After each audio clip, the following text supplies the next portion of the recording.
Okay. With that, I will call August 25th, 2020 Planning Commission regular meeting to order. I'll take a motion to adopt the agenda. I move.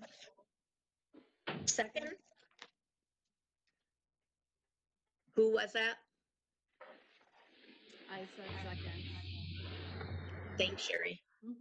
I have a motion and a second. Stephanie, you're up. Glenn? Aye. Wanda? Aye. Karen? Oh, aye. And Sherry seconded, and Daryl? Aye. Tom?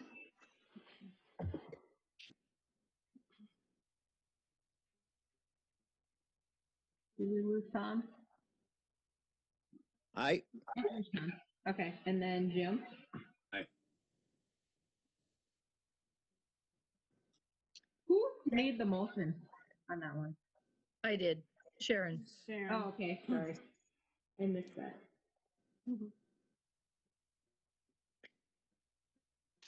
I'll take a motion to approve the minutes of July 28th, 2020. I have one little typo that I found. And it's So do really I. tiny, but you know, on page 4, and of the minutes, it's page 3 of 4, paragraph 6, where it says Chair McLaurin inquired about a turn lane. It says turn lane begin. It should say turn lane being. It's a tiny little Being put typo. in. Okay. It popped right out at me.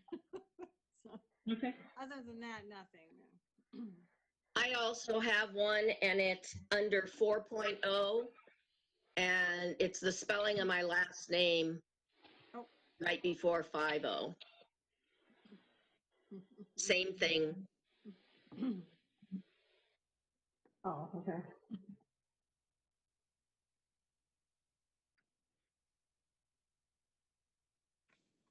All right.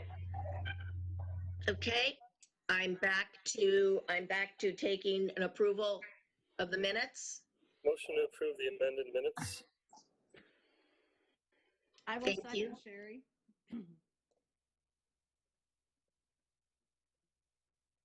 All right, roll call. Say Terry made the motion. Wanda? Aye. Sharon? Aye. We seconded, correct? Daryl? Aye. Tom? Aye. Jim? Aye.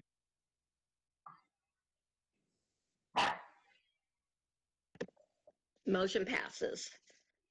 All right, we have a public hearing and variance for the placement of an accessory structure and a second driveway at 985 215th Lane Northeast for Roger Will. Aaron.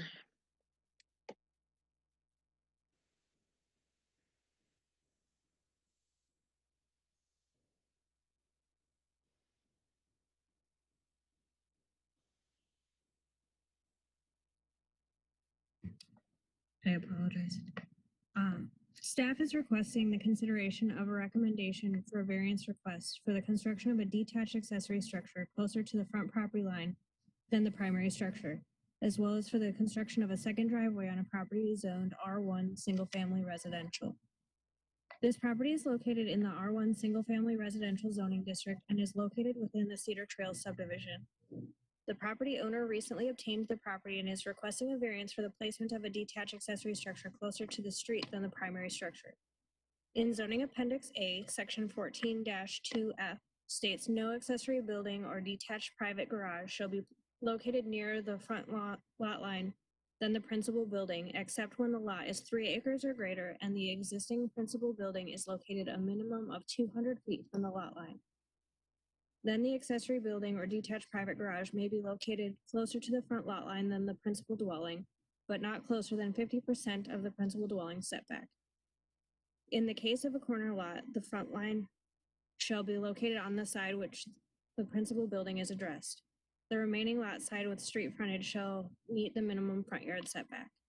This property is 1.94 acres with the primary structure setback approximately 90 feet from the front lot line. This request does not meet the criteria set forth to allow the structure to be placed closer to the road, so variance would be required for the placement of a detached accessory structure. Appendix A, Section 10-15A1, access requirements states properties in the R1 and R2 districts are allowed one access point from a public street. This lot is heavily wooded on the east portion with a 50-foot utility easement dedicated for the power lines, as seen in attachment 2. The septic system for this residence is due north of the eastern protrusion of the garage, impeding placement of the structure behind the house. Consideration of a variance requires the Planning Commission to consider a 3-factor test for practical difficulties. The first factor is reasonableness. The property owner is requesting or is looking to build a detached accessory structure in which he may keep his recreational vehicles. This is listed as an accessory use in the R1 single-family residential zoning district. The request for a second driveway to access the proposed detached accessory structure is reasonable as adequate ingress and egress are necessary for a structure intended to store vehicles. The second factor is that the landowner's problem is due to circumstances unique to the property and not caused by the landowner. This property is unique in that there is a utility easement on the eastern lot line of approximately 50 feet, coupled with topography challenges and a large stand of trees. This property is very limited in where new construction could take place.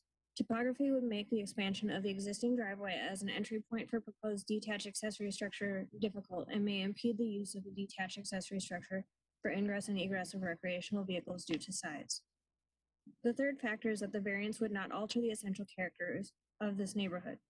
There are a significant number of properties in the subdivision with detached garages. Many of these garages are closer to the front lot line of the property than the principal structure, including the neighboring properties to the south and the east.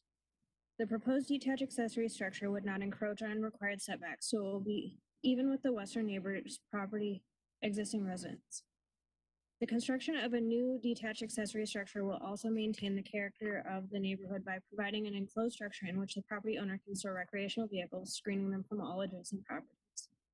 The eastern neighbor property has a second driveway, as do 11 other properties within the Cedar Trail subdivision. The approval of a second driveway would not alter the characteristics of this neighborhood. Staff is requesting the Planning Commission hold a public hearing and recommend approval to the City Council for the placement of a detached accessory structure closer to the road than the primary structure, and for the placement of a second driveway on an R1 single-family residential property.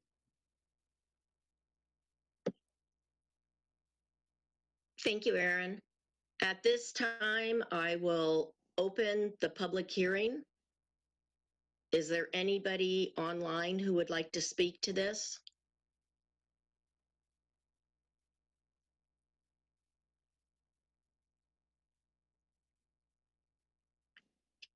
Hearing no one, I will at this time close the public hearing.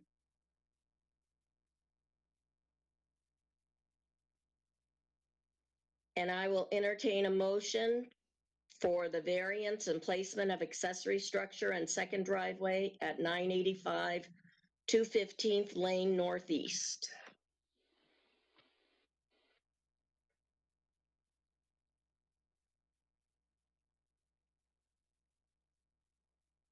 Anyone? So Make- moved.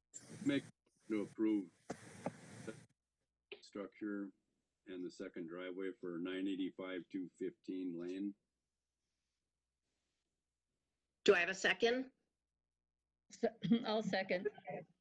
Thank you, Sharon. Does anybody have any discussion on this matter? All I want to say is that I was at the property today and actually the homeowner was there, and it's all laid out where the building will go, and part of it will be hidden in the woods, which is a good thing. And the reason that they're keeping it forward is because they don't want to take out so many trees that they have now. So it looks like a perfect place for this. Yeah, it's all pinned and the trees run that whole length on the east side. Yes, they do. Is there any other discussion?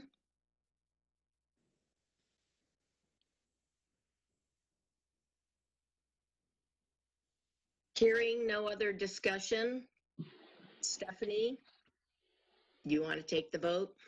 Yep. Glenn, Aye. Wanda, Aye. Sharon seconded it. Sherry, Aye. Daryl, Aye. Tom, Aye. and Jim made the motion. Mhm. Motion passes. When does it go to city council? It will go to council on Monday, September 14th. Thank you. All right, with that, we'll move on to number 5, which is a public hearing variance for a side yard setback reduction for an accessory structure at 20936 Beaver Dam Court Northeast for Ben Bukowski. Aaron?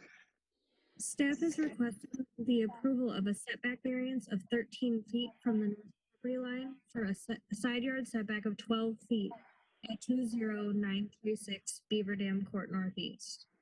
Property owner Ben Bukowski is requesting a variance from the side yard setback requirement on the north property line of his residence at 20936 Beaver Dam Court as a property of 3.31 acres located within the RR Rural Residential Zoning District. This request is necessary due to the wetlands on his property and the setback requirements from Cedar Creek and adjacent wetlands. Chapter 66, Article 9, Section 66-255 buffer strips of the city code requires the minimum building setback from the delineated water edge to be 100 feet. With the proposed placement of the detached accessory structure, it is not impeding on the susceptible wetland setbacks, nor is it the proposed location within the FEMA floodplain as shown in attachment 3.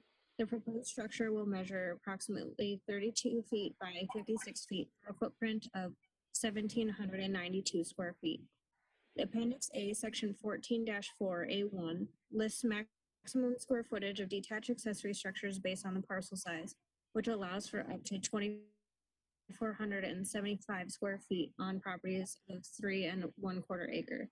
This property is partially located within the Shoreland Overlay District due to the proximity of Cedar Creek. However, the proposed building is not located within the Shoreland Overlay designation. The owner of the neighboring property submitted an email to express his approval of the location of the new structure as seen in attachment 4. The property owner has spoken with previous staff regarding the construction of a culvert along the north property line. The Public Works Manager, Nate Ashford, approved the property owner to add a ditch for the drainage instead of a culvert. However, the culvert was added this summer during grading activities to prepare for the construction of the proposed detached accessory structure. And at this time, it is staff's recommendation that a maintenance agreement will need to be signed for the culvert, and several improvements will need to be made to the culvert to ensure no adverse effects on neighboring properties, as well as proper maintenance of the culvert. Consideration of a variance requires the Planning Commission to consider the 3-factor test. The first factor of reasonableness is the property owner is proposing to build a detached accessory structure for his property for use as a residential garage, which is listed as an accessory use in the Rural Residential Zoning District per city ordinance. The second factor is that the landowner's problem is due to circumstances unique to the property and not caused by the landowner. Due to wetland protections and setback requirements from Cedar Creek, as well as the location of the FEMA floodplain on this property, there's only one location on this property that is suitable for the construction of a detached accessory structure, being the proposed location. The third factor is that a variance would not alter the essential character of the neighborhood. This neighborhood was subdivided in 1979 before the establishment of current setbacks within the zoning district. Many residences and detached accessory structures that were built with the initial subdivision are as close as 10 feet to the property line. The proposed structure would not alter the character of the neighborhood as it would be consistent with existing setbacks through the subdivision. Staff recommends holding a public hearing and recommendation of approval of a 5-foot,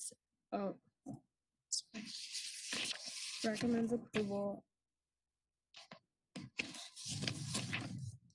of a 13-foot setback variance from the northern property line for a side yard setback of 12 feet on the property located at 20936 Beaver Dam Court Northeast.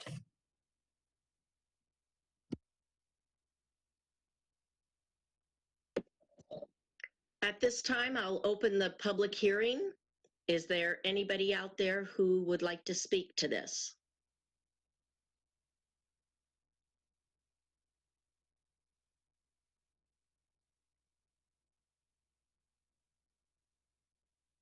Hearing no one, I will close the public hearing. And I would ask for a motion. I'll make a motion to request approval of the setback variance of 13 feet from the north property line for a side yard setback of 12 feet at 20936 Beaver Dam Court Northeast. A second. Does anyone have any discussion on this?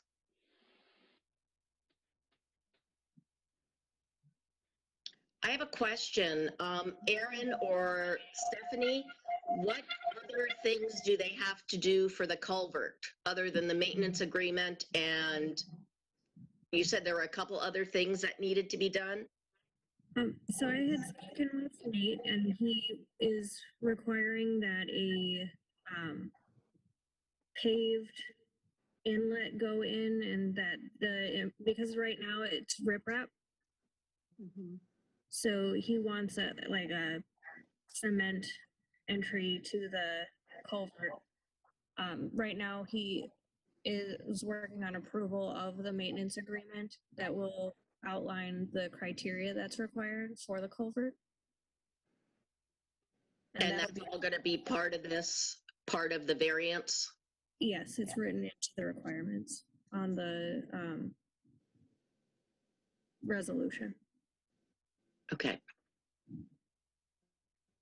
Does anybody else have any comments? Questions? Statements? I just want to state on the property and the culvert is installed. Mhm. Idea to have cement in front of that, because otherwise right now it's dirt. And that can fill the culvert. Well, and the pad is there. I mean, you know, they did the grading, so the pad is there for this building already. It is. So, all right. With that, Stephanie, you're up. All right, Glenn seconded it. So we have Wanda Aye. and Sharon made the motion. Sherry, Aye. Daryl, Aye. Tom,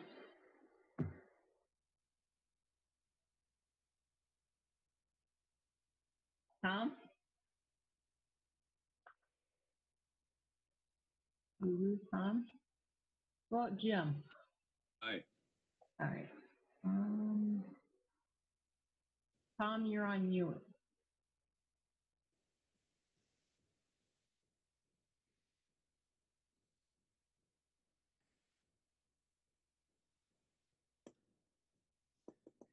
We may have lost Tom. Can you still see him? I was having trouble figuring out how to unmute when you had your maps and things up, and you just have to tap on the screen and then you get your little buttons again. So maybe he's having trouble with that.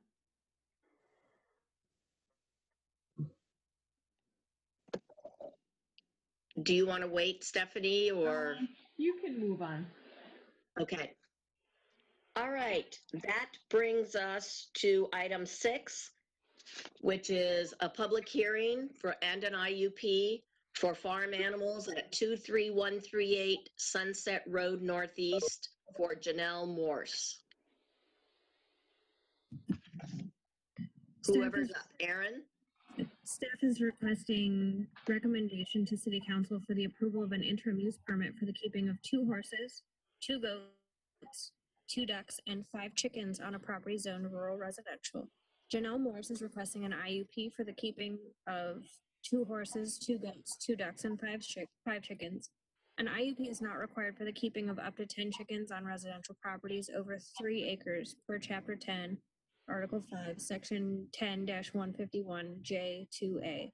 The property is 10.71 acres and is located in the rural residential zoning district, PID 363423 410004.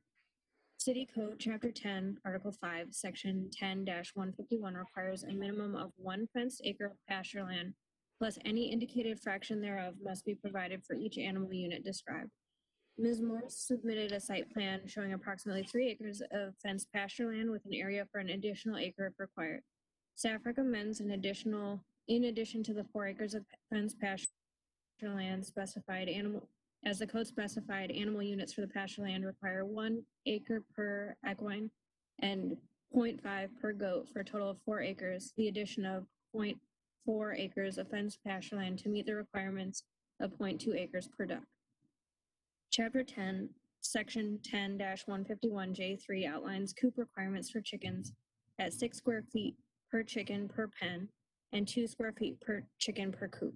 She plans to utilize electric fencing, which is allowed per Appendix A, Section 25-1B. Barbed wire and electrical fences are prohibited except on lots with an approved interim use permit for use in keeping and confining farm animals, livestock, or for crop protection. The proposed pasture area, as illustrated in Attachment 2, shows the location of the proposed pasture, also depicting that the pasture area meets all setback requirements listed in Chapter 10, Article 5, Section 10-152, domestic farm animal shelter setbacks, paddocks, and pasture land.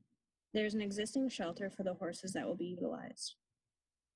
City staff is requesting the Planning Commission hold a public hearing and recommend approval to the City Council of an IUP for Janelle Morse for the keeping of 2 horses, 2 goats, 2 ducks, and 5 chickens at 23138 Sunset Road with the following conditions. The permit shall expire when the property is sold or non-compliance of IUP conditions.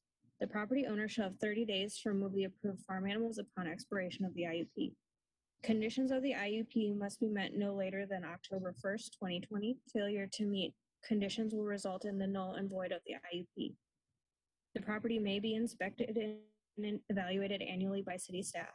There will be no other farm animals that are governed by the city ordinance kept on this property without an approved amendment by City Council.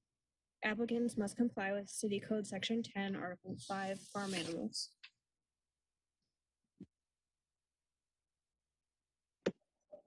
Thank you, Erin. At this time, I will open the public hearing. Is there anyone out there who would like to speak to this matter?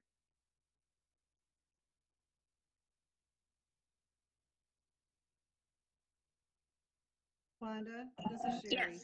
Mm-hmm. Just for everyone, we're getting a lot of spinning videos trying to come through. We're getting a lot of breaks in the audio. So anybody that has called in or wanting to speak on this might be having trouble right now. I have Midco. It's like I said, there's a lot of cutting in and out of the audio. But we're not losing the picture, just the audio at this point. Breaks up. Thank you. Let me try again. Is there anyone out there who would like to speak to the matter of the IUP of farm animals at 23138 Sunset? If I could just take a moment, my name is Janelle. I'm the property owner. Go ahead, Janelle. Okay, so everything sounds great. We're looking forward to moving forward with fencing in. And the only thing I just wanted to bring attention to was the type of goats we intend to have are Nigerian dwarf goats, which are quite small in comparison to a regular goat. If that would have any effect on that extra 0.4 acre, because they would never have that access to that full space anyways, because they get roughly maybe 2 feet tall, and that would be a huge area for them. So they wouldn't be able to utilize all of it anyways. And I think really that's the only piece in addition to what Erin had already explained. Thank you, Janelle. You're welcome. Thank you. Erin, does that play into it at all, or is it just the definition goat? It's just the definition goat. As with similar requests in the past with like ponies and small horses. The ordinance doesn't differentiate. Okay. All right. Anybody else want to speak on this?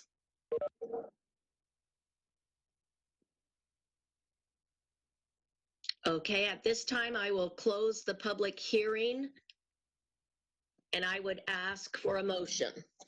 I make a motion to approve the permit for keeping of farm animals as listed and with staff recommendations. I'll second it. And that was Wanda. Wanda. All right. All right, and for the vote, so Glenn made the motion, Wanda seconded it. Then we have Sharon, Aye. Jerry, Aye. Daryl, Aye. Tom, I think, oh, Tom's back on. Aye. All right, and Jim. Aye. And that item will also be heard at the September 14th City Council meeting. Thank you, Janelle, for your information. Thank you. We move on to item 7, which is a public hearing, variance, and reduction of lot size in the future sewer water commercial district on the southeast corner of Highway 65 and 209th Avenue Northeast for the Stone Group LLC.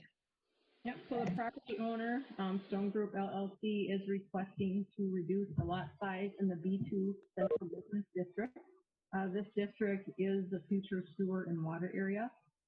City code requires lots in these areas to be 10 acres in size, and the applicant is requesting the lot size to be reduced to 1.97 acres. This particular parcel is part of the Stone Group, excuse me, commercial plat. That's part of tonight's agenda. Agenda item number 10 is contingent upon approval of this variance. The property owner has a contingent purchase agreement with the retail chain Dollar General. Dollar General would like to construct a second store within the city of East Bethel. So to consider the variance, Planning Commission needs to consider the 3-factor test for practical difficulties. The first is reasonableness. The majority of businesses do not need 10 acres to construct a facility or store. In most instances, it's not economically feasible for a business to retain vacant land that's not being put to use. Even if municipal sewer and water were available to this property, the end user, Dollar General, would still need approximately 2 acres to construct a store as well. And there are businesses that would like to locate to East Bethel. However, again, that 10-acre lot size isn't economically practical for a lot of businesses. The second factor is that the problem is due to circumstances unique to the property and not caused by the landowner. This property, by Metropolitan Council, it is within the future sewer and water area. And again, these areas are subject to 10 acres in size until municipal services are available. The property owner, again, they've been approached by a retail store that wants to locate there, and they do not need 10 acres in size. There are very few buildable 2-acre lots within the city, which would allow retail services. The third factor is that it won't alter the essential character of the neighborhood. So there are significant numbers of 2-acre commercial properties with existing businesses throughout East Bethel. And then also the commercial property directly to the north is 3.87 acres in size with an existing business. This business was constructed in 2018. And so again, smaller commercial lot sizes is not uncommon in East Bethel. So at this time, staff's requesting the commission to hold the public hearing and recommend approval to the city council to reduce the minimum commercial lot size from 10 acres to 1.97 acres within the future municipal sewer and water area with the conditions set forth in the resolution. Thank you, Stephanie. At this time, I will open the public hearing regarding the variance and a reduction in lot size at the northeast corner of 65th and 209th Avenue. Is there anyone out there who would like to speak to this?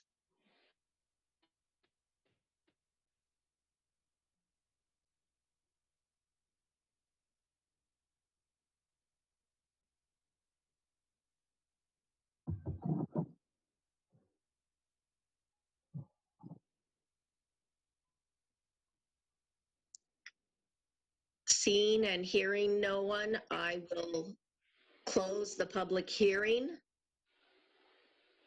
At this time, I would take a motion.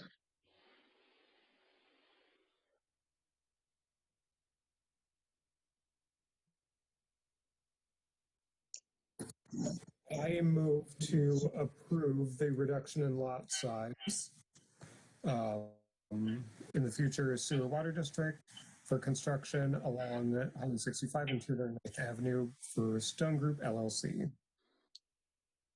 I'll second. Sharon, did you second? Yes. Okay, and then call, Glenn. Well, wait, Oh, sorry. I'm sorry, Stephanie. I have a question on this. Okay. The reduction of the lot size and the no building on the outbuildings until the outlots are approved. This 2-acre corner, do we have the Met Council's approval on our plan yet? It's still in for review. We're hoping that the actual board will be able to take a look at it sometime in September. And then hopefully back to our city council in October. Because if memory serves me right, and I could be wrong, and maybe someone can correct me, this was an area of property south of Sims there that we changed from the old comp plan to the new comp plan. So would that affect this approval at all? No, it's still gonna be zoned, commercial. Either way, All and so right. is, yep, and so is the, land use will still be commercial. All right, thank you. Mm-hmm. Anybody else have any comments, questions, discussions? Okay, Stephanie, you're up. All right, Glenn, Aye. Wanda, Aye. and Sharon seconded it. Sherry, Aye. Daryl made the motion. Tom, Aye. and Jim. Aye.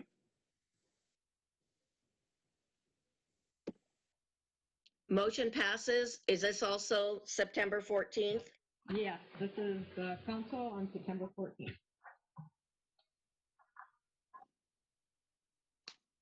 All right. With that, I will move on to number 8, which is a public hearing and preliminary plat for Stone Group Commercial at the southeast corner of 65th and 209th Avenue Northeast for the Stone Group LLC. All right, LLC submitted this preliminary plat, again, which is located on the southwest corner of 209th and Highway 65. The plan consists of one buildable commercial lot, and that's abutting Highway 65, and 2 unbuildable outlots to be platted in the future. City code states that outlots are deemed unbuildable, and no permits will be issued for those properties unless the outlot status is removed by city council upon demonstration that the intended use complies with the provisions in city code. So typically what will come in is they'll replat those outlots. We'll see that in the future. The property does have a split zoning, so the zoning of the property specifically dictates what type of businesses or residential types are allowed. So the eastern portion of the property, and this is the question that you asked, Wanda, is zoned B2 central businesses. So allowed uses are associated with the general retail shopping Exterior storage is limited in this area to no more than 100 square feet, and that even requires a conditional use permit. So it's really just retail area. The development will be accessed directly off of MnDOT, Highway 65. So the developer was required to submit the plat to MnDOT for review. MnDOT did provide a letter, and they have no additional updates to the roadway would be required for this. So roads stay as is. Lot 1, Block 1 is 1.97 acres. City code requires the 10-acre minimum, as we just discussed in the previous agenda item, without the sewer and water. So the variance for the lot size would need to be approved for this plat to move forward. Both outlots, again, are deemed unbuildable. However, the property owner plans to plat the outlots in the future. Park dedication fees must be paid prior to the release of the final plat. Park fees are based on the 2020 county tax assessed value. And we worked with the owner for Stone Group LLC to do some computations on what the park dedication fees and the total to be collected will be $16,593. City staff reviewed the plat, city engineer comments, which are in your packet and dated July 21st of this year, are attached for your review. Engineering comments don't affect the layout of this preliminary plat. However, all comments must be addressed prior to the release of the final plat for filing with the Milford County. They'll just continue, the developer will continue working with staff until those are completed. So at this time, the commission's required to hold the public hearing, gather public input, and make recommendations to City Council. An approval recommendation should be contingent upon the conditions in the attached resolution. And then we also have the landowner, Kim Erickson. She's with us tonight, and then I believe Kyle Roddy, their engineers here as well.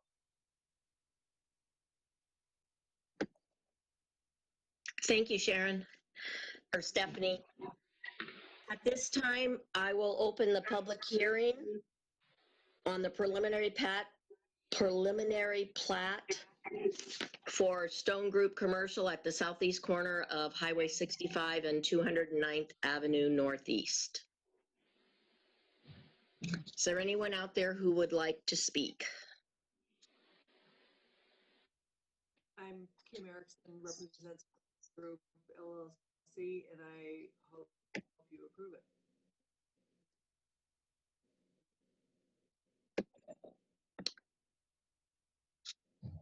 Is there anyone else out there who would like to speak to this? Thank you, Kim. Hearing none, I will close the public hearing. And I would take a motion.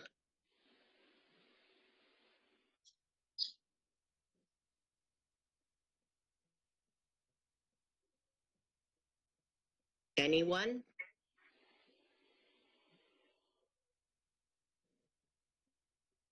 I'll make a motion to approve the preliminary plat as presented and with staff recommendations.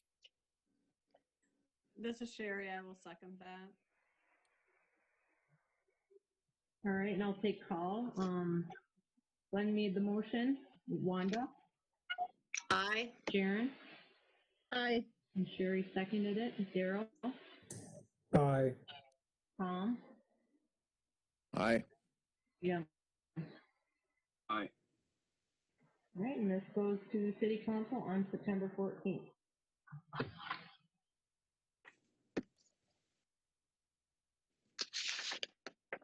Okay, the next item on our agenda is item 9. That is the final plat for Stone Group Commercial, southeast corner of Highway 65 and 209th. So now we have the final plat. They're requesting the final plat to be approved again for the plat known as Stone Group Commercial. The developer is required to meet all the conditions set forth in the resolution prior to the filing of the final plat within Milford County. This time, Planning Commission is recommended to approve the final plat with the conditions set forth in the resolution. With that, I will take a motion. I move to approve the final plat as proposed, including recommendations. I'll second. Daryl approved, and Sharon, was that you that seconded? Yes. Thank you. Stephanie? Okay. Was that Sharon again? Sorry, that Sharon seconded. seconded it. Yes. Mhm. Okay, all right, thank you. Glenn, Aye. Wanda, Aye. Sharon seconded. We have Sherry. Aye. Daryl made the motion. Tom Aye. and Jim. Aye. Great, and that also goes to the September 14th City Council meeting. Next item, item 10, is our site plan review for the Dollar General store at the southeast corner of Highway 65 and 209th Avenue Northeast, Overland Engineering. Stephanie? Right, so Dollar General is proposing to construct 9,100 square foot building on the southwest corner of Highway 65 and 209th Avenue. The property is zoned B2 Central Business, which retail sales and services is a permitted use. So the size of this building will be the same size as the one that was approved and is now being built on Viking Boulevard as well. Staff can provide comments to the applicant. The site plan meets East Bethel City Code minimum requirements. Attachment 3 in your packet is the city engineer letter dated from July 17th. Engineering comments do not affect the layout of the site, therefore staff recommends approval of the site plan as presented. MnDOT reviewed the Stone Group commercial plat and had no additional requirements for this area. So the architectural design of the building shows the proposed architectural design. Here it is. The design of the building meets the minimum requirements of City Code Appendix A, Chapter 28, Architectural Design, and it's also consistent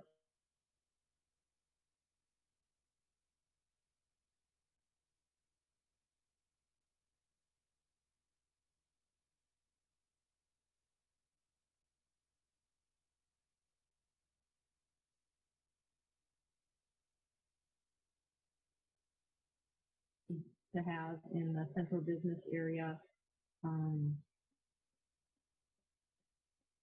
Needs to have, let's see, sorry here, I lost my spot. But, so it meets that, it has, you know, the natural stone that it's supposed to, brick, it does have glass on a lot of the area, 30% is required by code. And then the site plan itself, again, Aaron, if you could go back to the site plan. The location of the building, the parking lot, the trash enclosure, and drain field all meet setback requirements. According to city code, the building requires 52 parking stalls, and they've provided 52 stalls on site. The zoning code also allows a maximum of 80% impervious coverage in the B2 Central Business District, so that's hard surface coverage of the building, parking lot, that sort of thing. This particular site has 40% impervious coverage, thus having much more green space than what's required by code. And then also the landscape plan,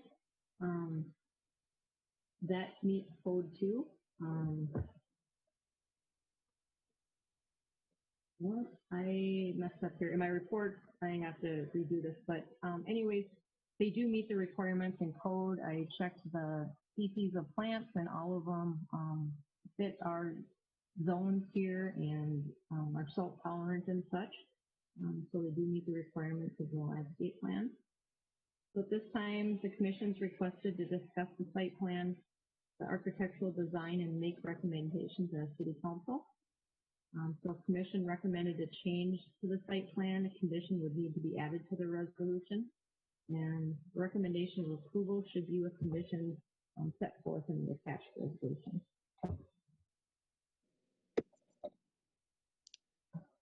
Thank you, Stephanie.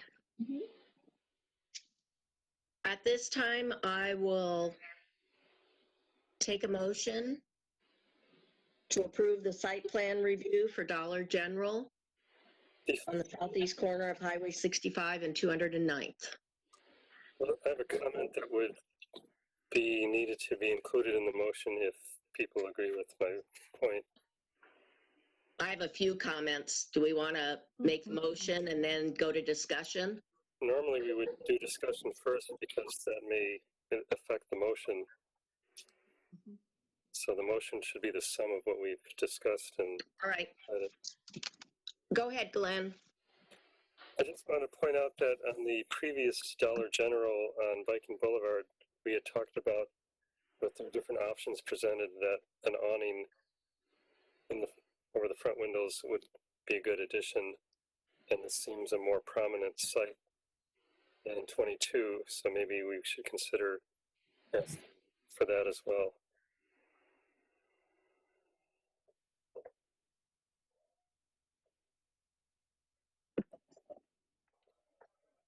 And I would agree with Glenn that we did have that discussion building. And it seems to me in looking at it that they went the minimum of minimums that they could do for architectural.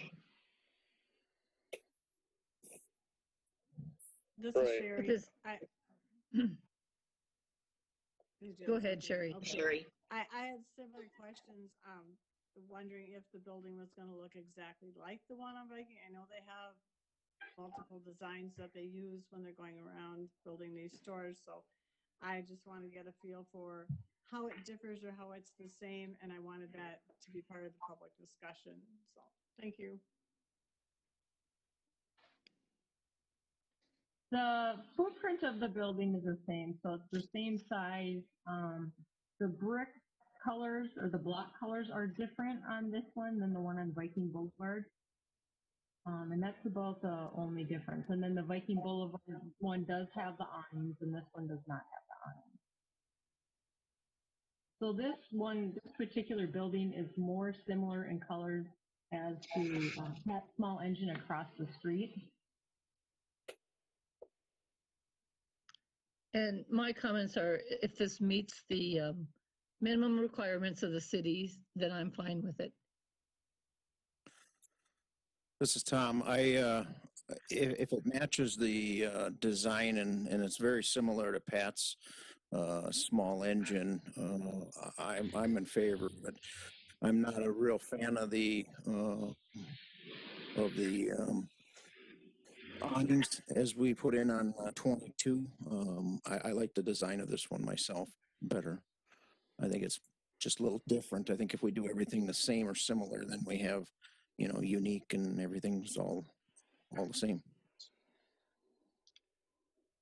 I'd like to point out, this is Glenn again, to point out that Pat's small engine is more of an industrial, it's not exactly industrial, but it's more oriented toward that, whereas this is retail, so it's a different clientele and concept, and it's a lot more people would be filtering through here. And it also is a prominent visual item on 65. Well, and the awnings would be on the north and west side, am I correct? East. North. The facing to 65. No. Oh, no. No, facing towards 209th and facing west. Oh, right. No, the awnings No, go on along Highway 65. They have some windows East of on Highway 65 and then also along 209th Avenue. So yeah, so it would be on the north side of the building and the east side of the building. This is Jim. Also, there's a little bit of difference on this building with the entry. The entry is like at the angle. It's similar to the one in Isani, if I'm looking at it right on the print. Yeah, it's my understanding, and Kyle can clarify this, but I believe that that's just a vestibule that's inside those doors, but it's still gonna be the square building. Right, right, but I mean, it's at an angle, just like Isani is up there, where the other one on 22 is a direct entrance. This here has got an angle, which is fine to me. I think it looks fine. Right, the angle creates a canopy if the entrance is there. Yeah.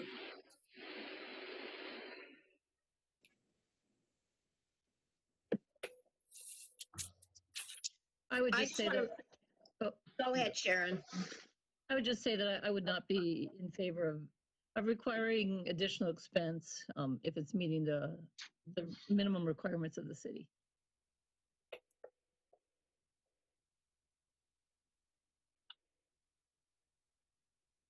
Daryl, I think you're the only one who didn't speak on the awnings. Do you have an opinion or not? I don't have a strong opinion one way or another. I do appreciate that they have gone along with no prodding, or hopefully as minimal prodding as possible, to have the variation in the architecture. I appreciate that it looks different, and I like that they have sort of matched it to a building similarly next to them. Thank you. Well, that leaves you and I, Glenn, with the awnings, and everybody else pretty much against the awnings. So with that, I would say I'm fine with letting the awnings go. I do have a comment on this, and this has nothing necessarily to do with this particular project, but it does have to do with the fact that our corridor along 65 is becoming Dollar General, storage units, apartments, things that I guess are car lots. Is that the image we want? And if another dollar store or another small footprint retail were to come in similar to it, is that the image that East Bethel, or is that what we're going for in East Bethel? What is our long-term goal for East Bethel? You know, we know that Elevage is coming in, and rumor has it that they have a contract with a gas station. Rumor has it that they are in negotiations with a grocery store. And as I said, this has nothing to do in particular with this Dollar General store, although that started me really thinking about it. There are 5 Dollar General stores in a very short course of area. St. Francis, Constance, Viking, Isanti, and Wyoming. As for me, I'm fine with it. Again, I think if everything meets the minimum that the city is requiring in terms of architecture, whether it's this building or another building, it's fine. I'm not in favor of adding additional costs because someone may like it to look differently. I'm fine with the things that are coming in, and no one else is coming up other than Dollar General to get in right now. Thank you, Sharon. Right, I think we have ideals, and then we have practical realities of what is actually occurring, and it's good to get businesses in that, like the Dollar General, it fits a need that we've had in the city for a long time. So, you know, we don't have higher end or larger things coming in this time. So I agree that we should encourage positive development. Thank you, Glenn. Anybody else? This is Sherry. I agree with what you're all saying. We need to be concerned about what's coming in along that corridor and what it's going to look like. And yeah, Dollar General is one that's been coming to the city. In some communities, and if you go down Lexington into Shoreview and stuff, there are Walgreens stores a mile apart. You might not notice it if you're not looking for it, but that's their corporate plan. So a lot of these corporations, I mean, this is what they do. They plan to put these buildings, these stores in these areas that close together. So we just have to be careful the way we want East Bethel to look, but there's not a lot we can do unless we start saying no to people. And Walgreens also, or CVS tries to go on the opposite corner of every Correct. Walgreens store. All right. Anybody else have a comment on that? This is Tom. I agree with all of the development that's coming in on the south side there, Elevage and that stuff here. I think, you know, I would love to see something else come in, but I think on the same hand, I think it's a benefit to have a business, and with the hopes that, you know, as you stated, maybe we can get a competitor to come across the street. Anything other than a Dollar General or another dollar store of some sort, but I think we need to start moving towards businesses of any sort. When you look at what we have out there, we have a lot of businesses that have been up for 20, 30, 40, 50 years. And when I drive down the highway, those, I see those immediately versus the newer buildings, and not in the same beneficial manner. So as And much as there I'd are like to some see it empty ones. There are the Very empty much ones so. too, Tom, very much so. I hate to be in a negative manner. I wish them all the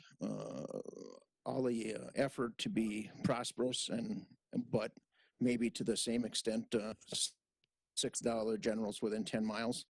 You know, we might get a new building out of it, and you know, it might not be a Dollar General in 5 years.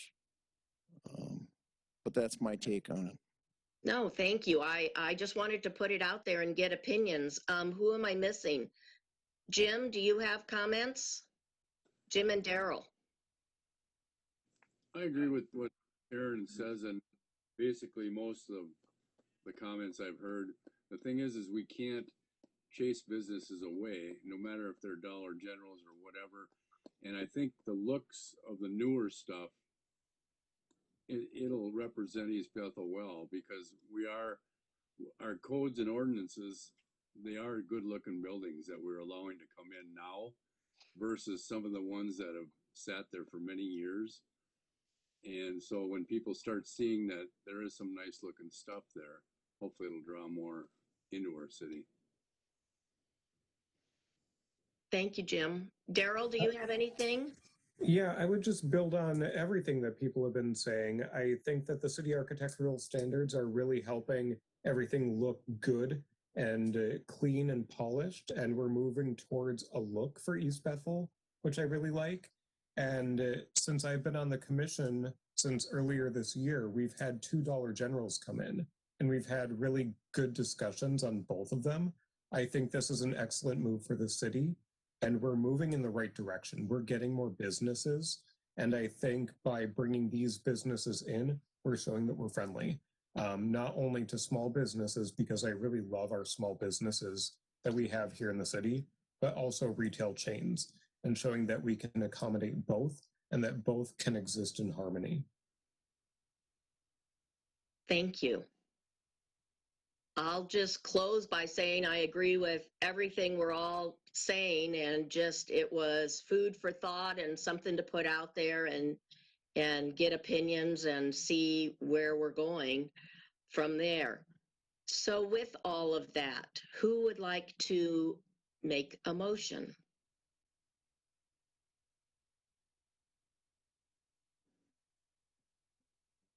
This is Sherry. I will make a motion to approve the plan per staff recommendations. I'll second that. This is Tom. All right. Stephanie? And so we have Glenn, Aye. Wanda, Aye. Sharon, Aye. Sherry made the motion, Daryl, Aye. Tom seconded it, and Jim. Aye.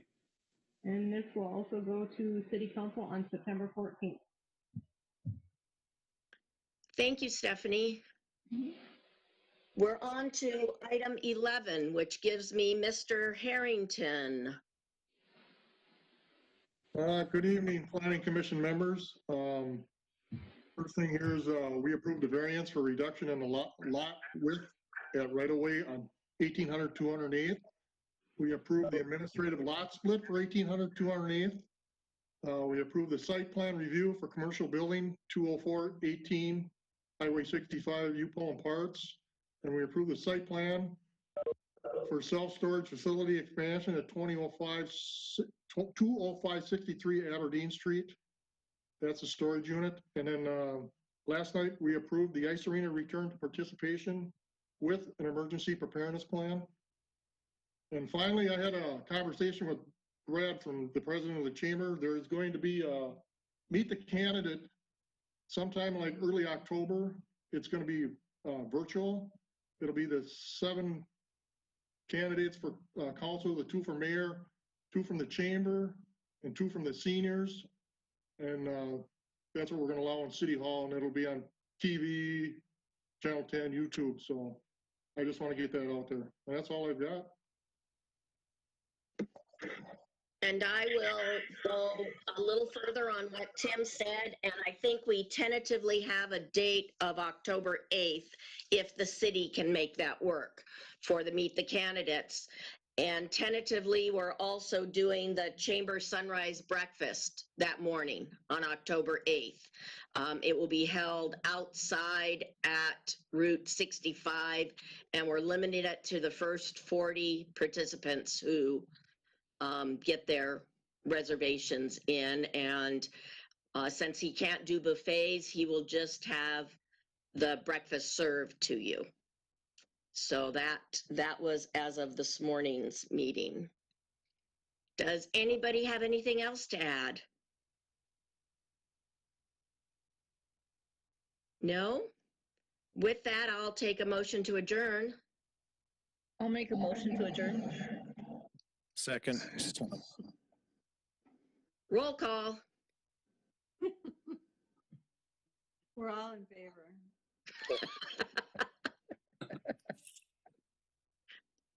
Aye. Aye. You're muted, Stephanie. Whoops, sorry about that. So Glenn, Aye. Wanda, Aye. Sharon, Aye. Sherry, Aye. Daryl, Aye. Tom, Aye. and Jim. Aye. With that, I will say thank you to everybody, and who knows, Stephanie, maybe next month we might have an actual real meeting. Yeah, you never know. You never know. Day to day for us. Thank you, everybody. Good night. You. Thank you. Bye. Bye. Bye-bye.